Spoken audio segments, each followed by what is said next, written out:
ओम गण श्री महागणेशाय नमः। राधे राधे दोस्तों, कैसे हैं आप सब। दोस्तों, सूर्य के मीन राशि में गोचर होने के बाद से खर मास की शुरुआत हो गई है।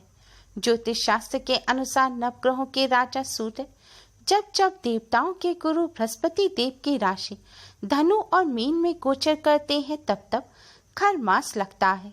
हिंदू धर्म में जिस तरह श्राद्ध और चतुर्मास में कोई भी शुभ कार्य नहीं किया जाता, ठीक उसी तरह खर मास में भी कोई भी शुभ कार्य करना वर्जित होता है। हालांकि खर मास के महीने में पूजा पाठ, दान पुण्य आदि धार्मिक कार्यों का विशेष महत्व बताया गया है। धार्मिक मान्यताओं के अनुसार खर मास के महीने में किया जाने वाले पूजा पाठ और दान पुण्य के कार्य से सभी परेशानियों से छुटकारा मिलता है और जीवन में सुख शांति का वास होता है। इस बार खर मास की शुरुआत 14 मार्च को हुई है। 14 अप्रैल को जब सूर्य मीन राशि से मेष राशि में प्रवेश करेंगे तब खर मास समाप्त होगा। खर मास में हर रोज सूर्य देव की पूजा करना और आदित्य हृदय स्तोत्र का पाठ करना बहुत ही शुभ माना जाता है।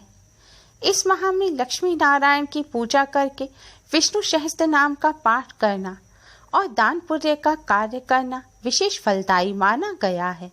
खर मास में इष्ट देवों की पूजा पाठ करना और उनके नाम से दान पुण्य के कार्य करने से शुभ फलों की प्राप्ति होती है और जीवन की सभी बाधाएं दूर होती हैं।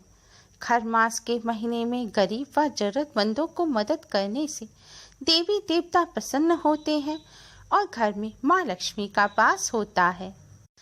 खर मास में यथाशक्ति दान पुण्य का कार्य करने से कुंडली में स्थित अशुभ ग्रहों के प्रभाव से मुक्ति मिलती है और शुभ फलों की प्राप्ति होती है। इसके साथ ही इस मास में जप तप और मंत्रों का उच्चारण करना भी काफी फलदायी साबित होता है। खर मास में मांगलिक कार्यक्रम जैसे मुंडन, गृह प्रवेश, विवाह आदि संस्कार कार्य नहीं किए जाते। इसके साथ ही बहु बेटियों की विदाई भी इस माह में नहीं की जाती और ना ही कोई नया कार्य इस माह में शुरू किया जाता है। दोस्तों, सूर्य देव को ग्रहों का राजा कहा जाता है। सूर्य देव की कृपा के बिना ना तो मनुष्य को उच्च पद की प्राप्ति होती है, ना ही मान सम्मान मिलता है।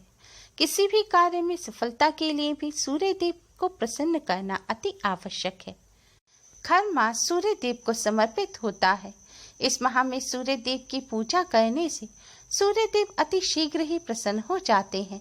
वैसे तो खर मास में रोजाना सूर्य देव का पूजन करना चाहिए, लेकिन खर मास के रविवार के दिन सूर्य देव का विशेष रूप से पूजन अवश्य ही करें, क्योंकि रविवार का दिन सूर्य देव को समर्पित होता है।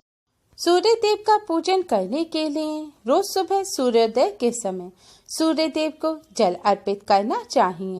खर मास में रोजाना और खासकर रविवार के दिन सूर्य देव का पूजन करने से सूर्य देव की असीम कृपा प्राप्त होती है।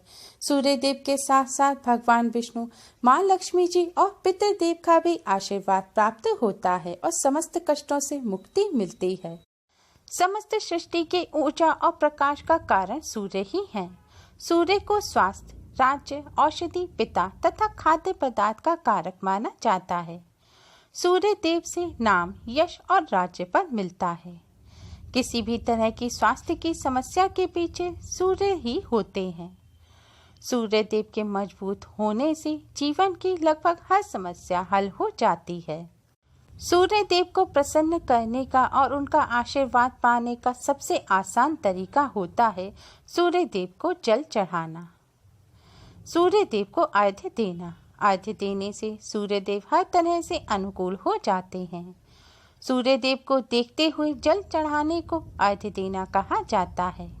इससे सूर्य देव के साथ साथ 9 के 9 ग्रह मजबूत हो जाते हैं। मात्र सूर्य देव को अर्घ्य देने से जीवन की लगभग हर समस्या का समाधान हो जाता है। वैसे तो सूर्य देव 1 लोटा जल से ही प्रसन्न हो जाते हैं, लेकिन विशेष उद्देश्य यानी कि विशेष इच्छा के लिए सूर्य देव को जल भी विशेष तरीके से ही चढ़ाया जाता है।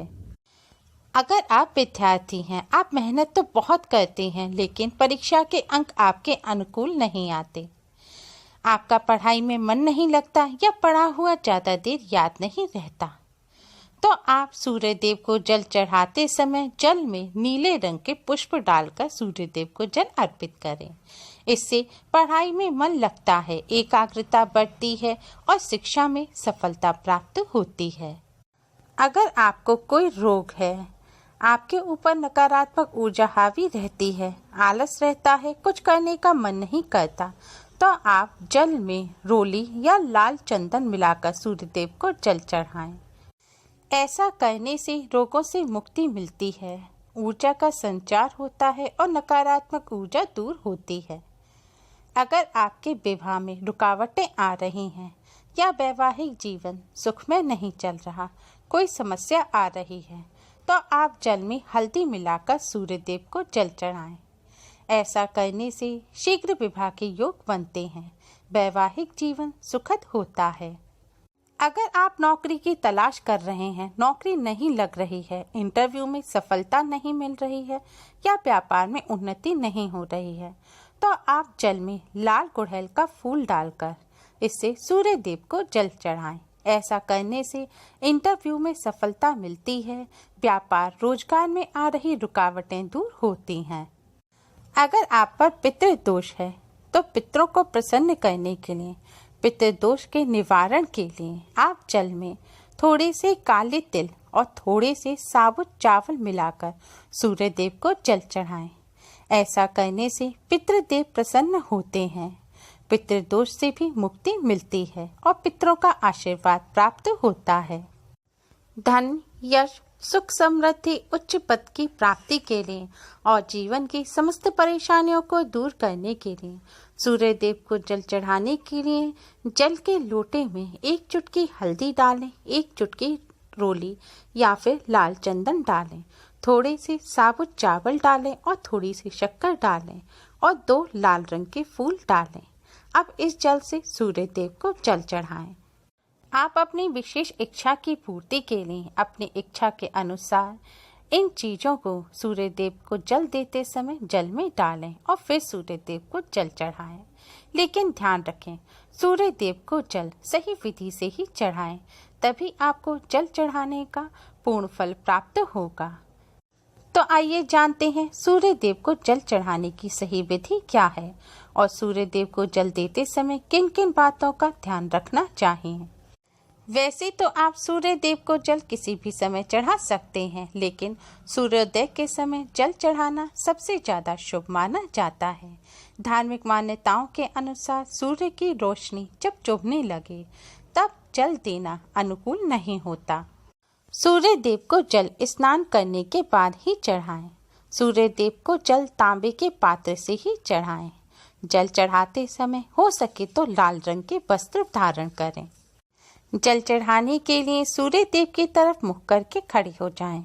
अपने दोनों हाथों में जल का पात्र लें, उसे अपने सिर से ऊपर उठाएं और ओम सूर्याय नमः मंत्र का जाप करते हुए धीरे धीरे सूर्य देव को जल अर्पित करें। एक बार जल चढ़ाएं, फिर थोड़ा रुकें, फिर दूसरी बार जल चढ़ाएं। इस तरह 3 बार में आपको पूरा जल चढ़ाना है। इस तरह जल चढ़ाने से जल की धारा में से सूर्य की किरणें आपके पूरे शरीर पर पड़ेंगी। इससे त्वचा में चमक आती है और रोगों का नाश होता है। जल चढ़ाने के बाद जल के पात्र में जो भी चावल हों उन्हें आप जल वाले स्थान पर ही निकाल कर डाल दें और लोटे के किनारे से हल्दी लेकर अपने मस्तक और कंठ पर लगाएं। इससे सूर्य देव की कृपा प्राप्त होती है और कार्यों में सफलता मिलती है।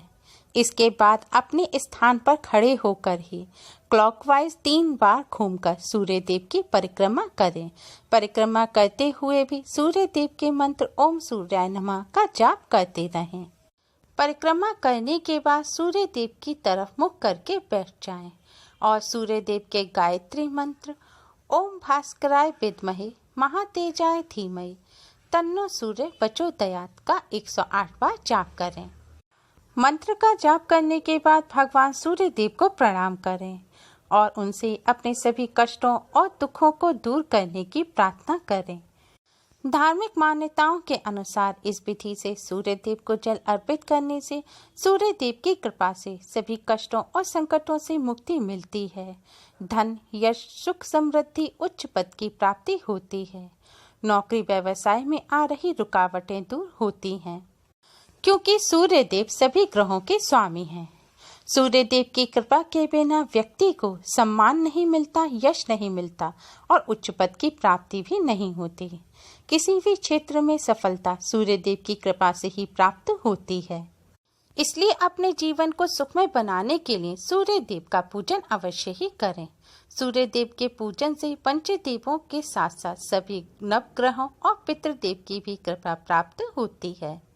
उम्मीद है आपको हमारी ये वीडियो पसंद आई होगी। प्लीज़ लाइक करें।